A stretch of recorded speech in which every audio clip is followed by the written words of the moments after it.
Capítulos 7 y 8 del Evangelio de Juan.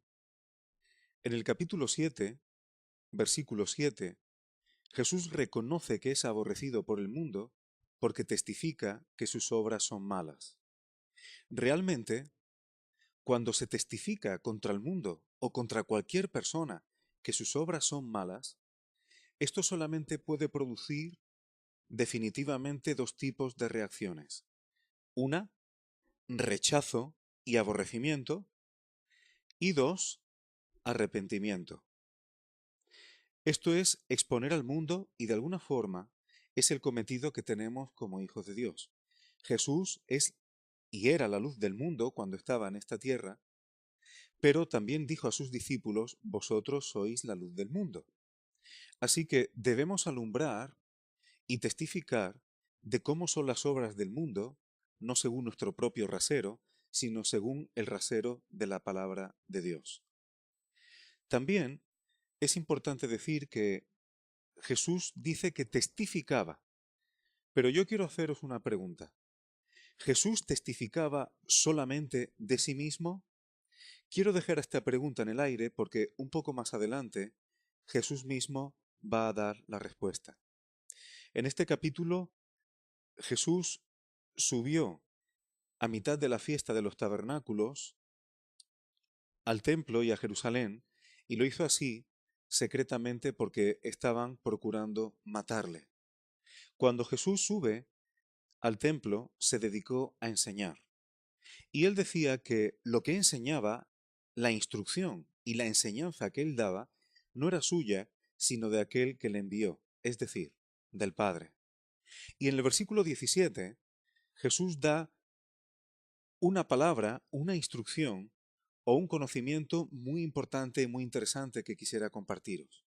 Dice, el que quiera hacer la voluntad de Dios, conocerá si la doctrina, si la enseñanza es de Dios o, en este caso, Jesús decía, si yo hablo por mi propia cuenta.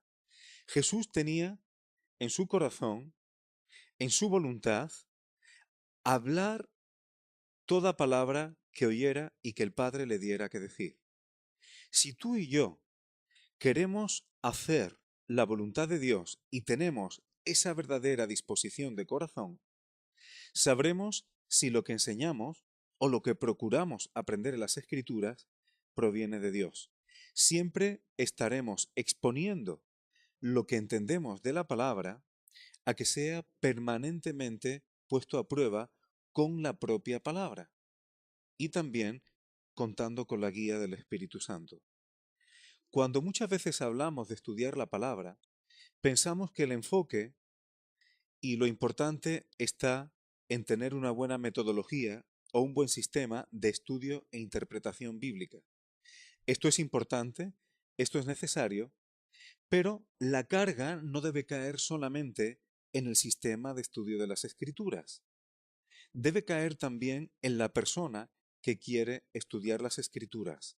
Y esto necesita dos cosas.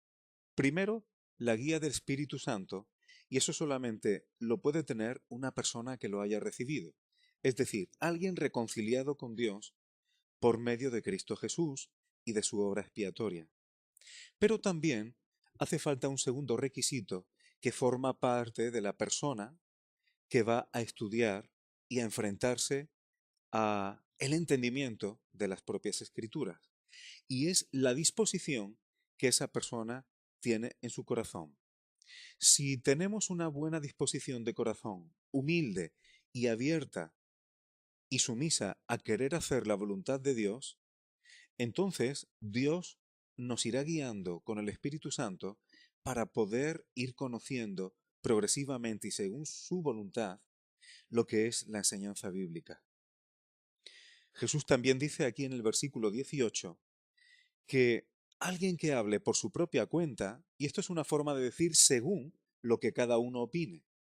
Si tú opinas de tu propia cuenta, aunque lo hagas con la mejor intención, estás buscando tu propia gloria. Pero quien busca la gloria del que le envía, y en este caso nos envía el Señor Jesucristo según la Gran Comisión, esto es hablar de una forma más veraz, y es hablar de una forma más justa. Hemos de buscar la gloria del que nos envía, no la nuestra propia. Si buscamos la gloria del propio Señor Jesucristo, nuestra forma de hablar será más responsable y será buscar no hablar de nuestra propia cuenta o nuestra propia opinión, sino que pretenderemos, con una buena actitud del corazón, buscar verdaderamente cuál es la palabra de Jesucristo. La multitud, cuando escuchaba hablar a Jesús, que había dicho que procuraban matarle, decía: «Demonio tienes, ¿quién procura matarte?». Porque buena parte de la multitud no sabía que había un poder político religioso procurando quitar a Jesús de en medio. Pero como ellos no lo sabían, la acusación era de que tenía un demonio. Qué fácil es acusar, qué fácil es buscar excusas pseudo religiosas cuando nos faltan datos para entender las cosas. Así funcionó la multitud. En el versículo 24, Jesús dice que no juzguemos según las apariencias, sino que lo hagamos con justo juicio. Qué fácil es juzgar las cosas simplemente por lo que vemos, por lo que nos entra por el ojo. Qué fácil es juzgar simplemente cuando ponemos una buena pose, una buena postura los domingos cuando nos reunimos. Cuando ponemos esa pose solemne durante el tiempo de culto o de reunión. Sin embargo, cuando Jesús dice que juzguemos con justo juicio, ¿a qué se refiere? Hay quienes dicen que nosotros no somos nadie para juzgar a otros. Y ciertamente hay versículos donde dice que no juzguemos para que no seamos juzgados. ¿Dónde encontramos el equilibrio? Porque dice que juzguemos con justo juicio. Pero por otro lado, no debemos juzgar a otras personas. En lo que yo entiendo, cuando escudriño las Escrituras, es que debemos prestar atención a juzgar las cosas, a juzgar las obras y no a las personas. El Señor juzgará a cada uno, pero nosotros tenemos la palabra y el Espíritu para juzgar las obras. Ahí hay que tener discernimiento también para que las apariencias no nos engañen.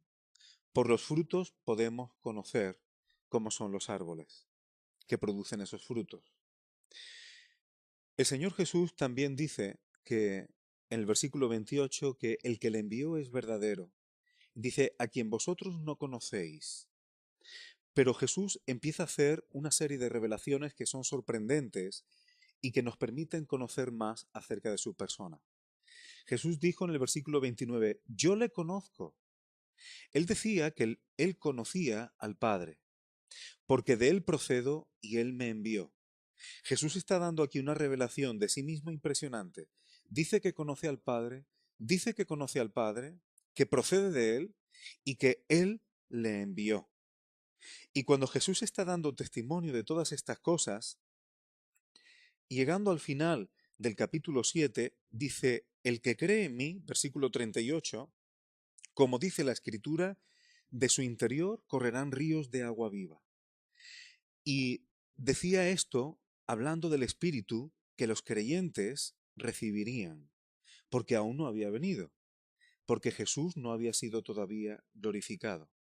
Pero es muy interesante que después de estas revelaciones tan tremendas y tan especiales que Jesús está dando, esto no sería normal que lo dijera cualquier profeta enviado de parte de Dios. Las obras, señales, enseñanza y testimonio que Jesús estaba dando no era desde luego habitual. Tampoco era comparable a cualquier otro profeta o persona que hubiera existido antes. Es en este momento cuando algunos de la multitud, dice el versículo 40, que oyendo estas palabras dijeron, verdaderamente este es el profeta. No dice este es un profeta en singular, sino el profeta. No dice un profeta, perdón, sino el profeta en singular. ¿A qué se estaba refiriendo la multitud? A mí no me cabe ninguna duda que esta multitud, que conocían de la Escritura, que conocían de las profecías, se estaban acordando de lo que Moisés dijo en el capítulo 18 de Deuteronomio. En el capítulo 18 de Deuteronomio y versículo 15, Moisés dijo: profeta de en medio de ti, de tus hermanos, como yo, te levantará Jehová Dios, a él oiréis. Es decir, un profeta en singular, al cual Moisés decía que era como él y que a él oirían. Ahora, ¿oírle por qué? Lo dice en el versículo 18 de este capítulo 18 de Deuteronomio. Dice: profeta les levantaré de en medio de sus hermanos como tú, es decir, como Moisés, y pondré mis palabras en su boca, y él les hablará todo lo que yo le mandare. Por eso, cuando Jesús decía que le enviaba el Padre, estaba reconociendo que el Padre le había mandado para hablar todas esas cosas, y que eran las palabras del Padre, las palabras de Dios, lo que Jesús tenía tal cual en su boca. Por eso, la multitud reconoció que éste verdaderamente era ese profeta anunciado por Moisés, al cual enviaría Dios directamente, el Padre, con sus palabras en su boca. Entrando ya al capítulo 8, hay algunas cosas muy importantes e interesantes que decir. En el versículo 1 dice que Jesús se fue al monte de los olivos. Jesús se fue al monte de los olivos y en el versículo 2 dice que por la mañana volvió al templo y todo el pueblo vino a él y sentado él les enseñaba. Aunque el versículo no lo dice específicamente, pero encontramos en otros lugares que Jesús tenía la costumbre de apartarse de forma solitaria para orar, algunas veces por la noche.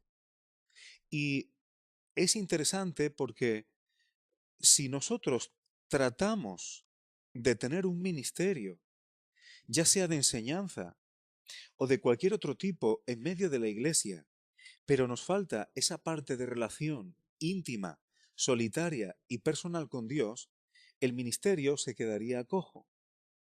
De igual manera, si nosotros buscamos una relación íntima, personal, con Dios, pero no tenemos comunión o ejercemos nuestros dones en medio de la iglesia, también estaría cojo o coja nuestra vida cristiana.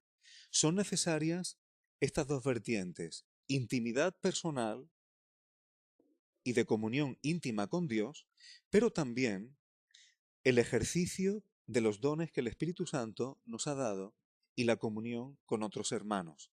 Cuando una persona dice que está muy bien con Dios y que no necesita de la iglesia, esa relación con Dios queda coja, porque Dios nos ha dado un modelo en Jesucristo al cual imitar, y Jesús tenía estos dos aspectos en su vida y en el ejemplo que Él nos dio en los días de su carne. También al principio de este capítulo 8 del Evangelio de Juan, los escribas y fariseos trajeron a una mujer que dice que fue sorprendida en el acto mismo del adulterio. Es decir, fue pillada infraganti. Y era una trampa muy hábil, una trampa yo creo que muy bien calculada. Porque cuando la traen, le dicen a Jesús que en la ley Moisés mandó apedrear a tales mujeres. Y le hacen la pregunta: ¿qué es lo que tú dices? Esto era una trampa muy bien calculada, a través de medias verdades. Y ya sabemos que las medias verdades son una especialidad de la serpiente, como se vio allí en el huerto del Edén. ¿Por qué una media verdad?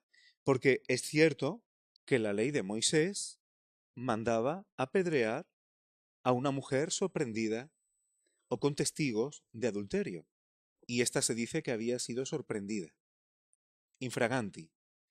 Pero hay otra parte que no estaban diciendo. La ley de Moisés no decía a la mujer, decía a los dos, al hombre y la mujer. Esta mujer no estaba adulterando ella sola. Por tanto, estos estaban haciendo algo. Estaban restando del mandamiento, estaban recortando, porque ¿dónde estaba el hombre? A él no lo habían traído. Sin embargo, si Jesús consentía en ese apedreamiento estaban pillándolo también en el incumplimiento de la ley, porque la ley decía que al hombre también. Por tanto, la trampa estaba servida. Cuando Jesús les dice, el que de vosotros esté sin pecado, sea el primero en arrojar la piedra contra ella, Jesús les estaba desautorizando moralmente. ¿Por qué? Porque, entre otras posibilidades, estaban aplicando la ley solamente, ese mandamiento lo estaban aplicando solamente en parte y además haciendo acepción de personas. Por lo tanto, ellos estaban pecando en ese mismo momento. Si la ley dice que se trajese a los dos para juzgarlos por ese hecho, y ellos traían solamente a la mujer, estaban haciendo acepción de personas, haciendo inocente a aquel varón que tenía que estar con esa mujer y haciendo culpable a la mujer. Por tanto, eso es hacer acepción de personas. Y sabemos que Dios no hace acepción de personas. Por eso, luego Jesús le preguntó a la mujer, ¿ninguno te condenó? Y ella dijo, ninguno, Señor. Jesús dijo, ni yo te condeno. Jesús aquí no aplicó la ley porque si hubiera aplicado la ley solamente para la mujer, hubiera hecho acepción de personas, no cumpliendo íntegramente ese mandamiento también. Muchos dicen que Jesús lo que estaba haciendo aquí era simplemente mostrar misericordia, de lo cual no dudo ni muchísimo menos que Jesús tuvo misericordia y gracia para con esta mujer. Pero también quiero aportar y decir que si Jesús hubiera condenado a esta mujer, aparte de la misericordia que le estaba mostrando, Jesús mismo hubiera estado incumpliendo la propia ley de Moisés. Y quiero recordar que si Jesús hubiese incumplido la ley en cualquier punto en lo que a él le correspondiese, él no hubiera podido ser ni tu redentor ni el mío. Por eso esto era una trampa muy hábil y Jesús con una enorme sabiduría no solamente salió de ella, sino que siguió en plena obediencia al Padre. Porque Jesús aquí reconoció que verdaderamente esta mujer había pecado. Por eso le dijo, vete y no peques más. En el versículo 16, Jesús dijo que Él no era solo, sino que Él era Él y el que le envió, el Padre. Jesús cuando juzgaba, dice que su juicio era verdadero, porque no solamente juzgaba Él, sino que juzgaba el Padre. Por eso dice que en la ley estaba escrito que el testimonio de dos hombres es verdadero. Esto es impresionante. Por eso cuando comencé con el capítulo 7, Jesús testificando de que las obras del mundo eran malas, dejé este fleco abierto porque Jesús no testificaba solo por él mismo, sino que el testimonio que Jesús daba era el testimonio de Dios el Padre y el suyo propio, como el Hijo de Dios. Esto es importante porque estamos viendo cómo Jesús lo que estaba haciendo, de nuevo, vuelve a concordar perfectamente con la ley que Dios dio de mano y por mano de Moisés. Jesús, en el versículo 18, dice que Él da testimonio de sí mismo, pero que el Padre que le envió también daba testimonio de Él. El Padre dio testimonio de Jesús diciendo que era el Hijo amado en quien tenía complacencia. También dio testimonio el Padre diciendo que era su Hijo amado y que a Él había que oír. Y no solamente eso, sino que las obras, maravillas y milagros que Jesús hacía de parte del Padre estaban testificando cómo el poder de Dios estaban con Jesús. Esas obras que Jesús hacía de parte del Padre estaban dando testimonio también de quién era Él. Por eso el testimonio que Jesús daba era verdadero de su parte y de parte del Padre. Aquí se estaba cumpliendo la ley de Dios. Dos testigos, el Padre y el Hijo. En el versículo 23, Jesús va a seguir dando revelaciones acerca de sí mismo que son tremendas e impresionantes. Jesús dice que ellos son de abajo, pero que Él era de arriba. Vosotros sois de abajo y yo de arriba. Vosotros sois de este mundo, yo no soy de este mundo. Esto es una revelación tremenda acerca de su persona y de quién verdaderamente es Él y su procedencia. En el versículo 24, Jesús dice, si no creéis que yo soy, en vuestros pecados moriréis. Y yo soy. ¿Qué quiere decir yo soy? ¿Quién utilizó ese título anteriormente?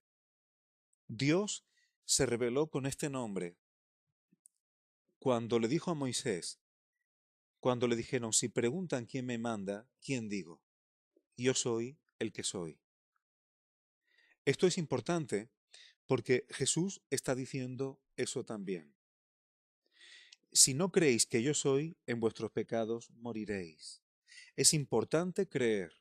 ¿Quién es verdaderamente el Hijo? Su nombre, su procedencia, de dónde procede, verdaderamente quién es en su persona.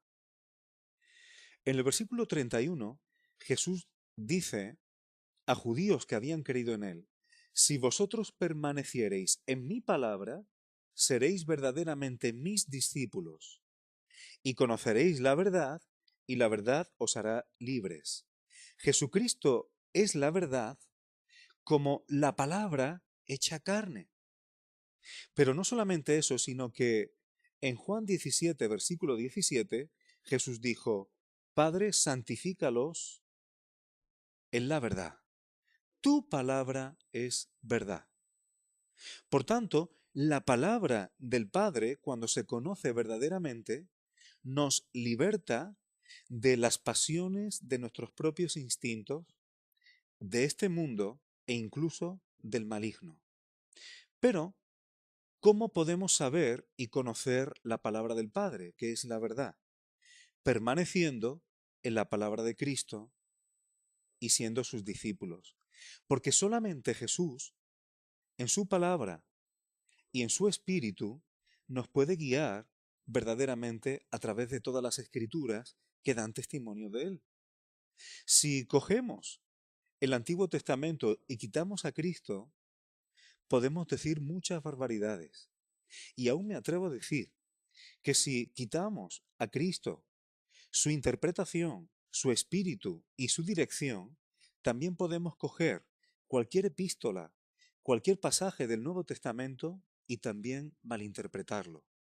La mejor garantía de conocer toda la palabra y de verdaderamente que esa palabra nos libere es permaneciendo en la palabra de Cristo, en su espíritu y en su guía.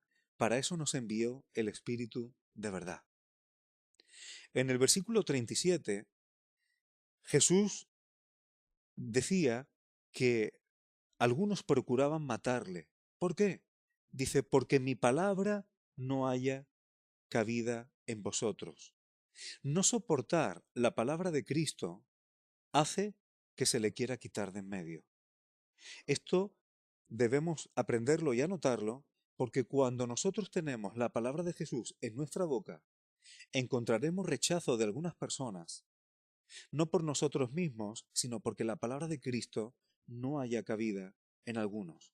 Y eso produce violencia y tensión con gente que no soporta la palabra del Señor Jesús. Es interesante que en el versículo 39 también Jesús dice, si fueseis hijos de Abraham, las obras de Abraham haríais. Ahora, ¿cuáles son las obras de Abraham? Esto lo hallamos en el capítulo 11 de Hebreos, que hablando de la fe de Abraham, se nos habla también de qué hizo Abraham. En Hebreos 11, capítulo 11 y versículo 8, dice, por la fe Abraham, siendo llamado, obedeció para salir al lugar que había de recibir como herencia, y salió sin saber a dónde iba. Es decir, Abraham, por tener fe en Dios, obedeció para iniciar ese camino o esa misión, si se quiere llamar así, de ir o de tener una vida en la cual no tenía todo el itinerario previsto, sino que implicaba seguir a Dios en cada cosa que fuese revelando poco a poco. Y cada vez recibió mayor revelación. La obra de Abraham era creer, lo cual le fue contado por justicia, para que, una vez creyendo y justificado, mostrara esa fe que ya tenía por medio de la obediencia. En el versículo 56, y ya estoy terminando, dice: Abraham vuestro padre se gozó de que había de ver mi día, y lo vio y se gozó. Esto es tremendo porque Abraham tuvo mayor revelación de lo que nosotros pensamos. A veces tenemos una imagen de Abraham como si fuese alguien sencillo, dedicado a la ganadería, que salió con mucho ganado y mucha gente a una vida nómada y simple. Pero Abraham no era simplemente alguien que con una fe de un buenazo, eso a Dios le agradó y listo, sino que Dios le dio verdaderamente revelación a Abraham y Abraham tenía conocimiento de muchas cosas. Dice que vio el día de Jesucristo. Esto es difícil de entender e implica que él tenía una revelación grande. Ya que estábamos con Hebreos 11 hace un momento, dice que Abraham, en el versículo 10 de Hebreos 11, esperaba la ciudad que tiene fundamentos, cuyo arquitecto y constructor es Dios. Es decir, Abraham esperaba la nueva Jerusalén, lo cual es de una revelación tremenda. Abraham no tenía una revelación excesivamente sencilla o simplona. Dios le dio mucho conocimiento de muchas cosas.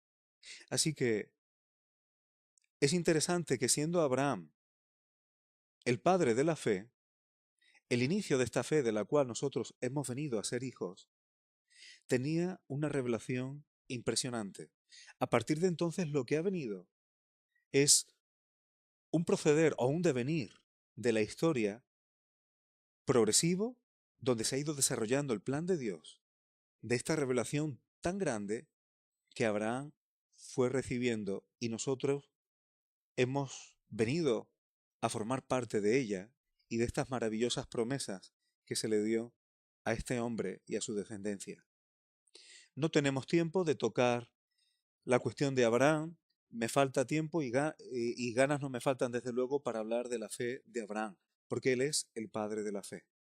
Pero Jesús vuelve a dar una revelación tremenda en el versículo 58, cuando dice: os digo, antes que Abraham fuese, yo soy. No dice yo era, no dice yo seré, sino yo soy, un presente continuo. Jesús está dando de nuevo revelación de que Él tiene una naturaleza, hay algo en Él, en su persona, que está muy por encima de cualquier patriarca o de cualquier profeta o ser humano que Dios hubiese podido enviar antes. Esto es muy difícil de entender. Igual que en el capítulo 3 de este mismo Evangelio de Juan, en el versículo 13, Jesús dijo: nadie subió al cielo, sino el que descendió del cielo, el Hijo del Hombre que está en el cielo. Y esto Jesús lo dice mientras habla con Nicodemo. Entonces, ¿en qué quedamos? ¿Jesús está en el cielo o está hablando con Nicodemo?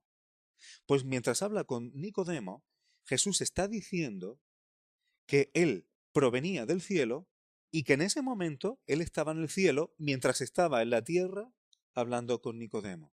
Qué difícil es entender esto, ¿verdad?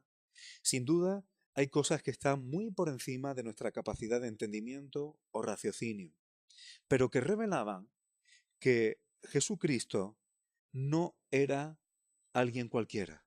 Estamos hablando del Hijo del Hombre, del Hijo de Dios, de un ser único e impresionante que dio una revelación de sí mismo que sin duda era auténtica, pero también completamente especial. Y quiero terminar con lo maravilloso que significa esto, porque si difícil de entender, pero real, era esta revelación que Jesucristo daba de sí mismo. A mí me recuerda a Colosenses capítulo 3, cuando se dice que si hemos resucitado con Cristo, en el versículo 1, busquemos las cosas de arriba, donde está Cristo sentado a la diestra de Dios, y que pongamos nuestra mira en esas cosas de arriba y no en las de la tierra. Dice, porque habéis muerto y vuestra vida está escondida con Cristo en Dios. Así que hoy día, aun cuando estamos viviendo en una vida aquí en este mundo terrenal, nuestra verdadera vida está escondida con Cristo en Dios. Hay algo de nosotros, de nuestra vida, que está arriba con Cristo en Dios, reservado para manifestarse cuando Cristo venga en gloria. Sin embargo, en este mundo, en este presente, tenemos una existencia, pero una existencia caída y al fin y al cabo muerta. Esta dualidad de existencia es muy similar a la que Jesús manifestó. Jesús tuvo una existencia terrenal, pero al mismo tiempo tenía una existencia celestial.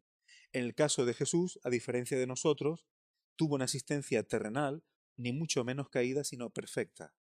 Nosotros tenemos dos existencias, terrenal y celestial, por haber nacido de nuevo en Cristo Jesús, pero esta existencia terrenal finalizará. Este cuerpo no permanecerá y recibiremos uno nuevo. Estas cosas yo sé que son difíciles de entender. A mí me gusta pensarlo como si el terreno celestial o la dimensión celestial fuese un continuo. La vida eterna no tiene ni principio ni fin. En el aspecto celestial simplemente es y se representa como ese yo soy, que es la naturaleza misma de Dios. Y esto es impresionante para que conozcamos que la salvación que tenemos en Cristo Jesús es grandísima, maravillosa e impresionante. Porque hemos venido a recibir una vida que, aunque tú y yo la hayamos recibido en un momento concreto de nuestra existencia en esta vida terrenal, pero esa vida que viene a nosotros ya existía. O sea, recibimos una vida, la vida de Dios, que no tiene ni principio ni tiene fin. Yo la recibo en un punto concreto de mi historia aquí en la tierra. Pero esa vida que yo estoy recibiendo es superior. Es una vida preexistente porque es la misma vida de Dios. Esto es magnífico, hermanos. Esto es maravilloso y ciertamente difícil de entender, pero lo creo. Si alguno de nosotros dice que estas cosas son demasiado complejas, no pasa nada. Ante esta realidad de que hay algo de nuestra vida que está con Cristo en Dios, ¿cuál es la reacción que debemos tener? Y ya con esto termino. Me he pasado un poco o mucho de tiempo. La consecuencia es que hagamos morir, versículo 5 de Colosenses 3, lo terrenal en nosotros, puesto que la verdadera vida nuestra está escondida con Cristo en Dios, y eso se manifestará un día. Mientras tanto, en este mundo hacemos morir lo terrenal, y lo que vivamos sea en la vida, en la fe de Cristo Jesús. Bendito sea su nombre por una salvación tan grande e incluso difícil de entender. Que el Señor nos guarde en su verdad, en su palabra, aunque nuestra opinión, nuestros pensamientos estén limitados. Su palabra es verdad. Esa es nuestra garantía, que Él es veraz, que nunca miente y además que todas sus promesas son fieles y reales. Amén.